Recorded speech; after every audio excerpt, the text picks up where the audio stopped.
Ibinahagi ni Kim Chu na mas lalo niyang naramdaman ang seguridad at kumpiyansa sa kanyang pakikipagtambalan kay Paula Avellino.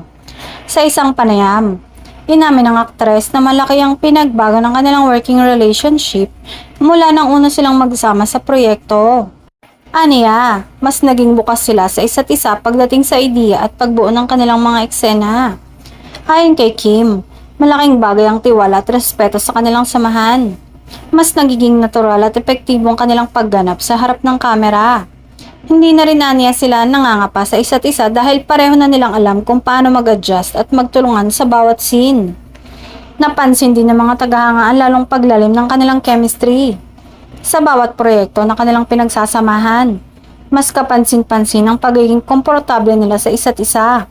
Para kay Kim, ang ganitong klase ng partnership ay hindi lamang basta trabaho, kundi isang proseso ng sabayang paglago bilang mga artista. Hindi man diretsahang magsalita tungkol sa tunay na estado ng kanilang relasyon, iginiit ni Kim na masaya siya sa kung ano ang meron sila ngayon. Mas mahalaga raw sa kanyang maayos na samahan at ang patuloy na suporta nila sa isa't isa sa loob man o labas ng trabaho. Sa huli, sinabi ng aktres na nagpapasalamat siya sa pagkakataong nakatrabaho si Paolo sa iba't ibang proyekto. Nakikita raw niya ang patuloy na pag-unlad ng kanilang tambalan at umaasa siyang mas marami pa silang proyektong pagsasamahan sa mga susunod na taon.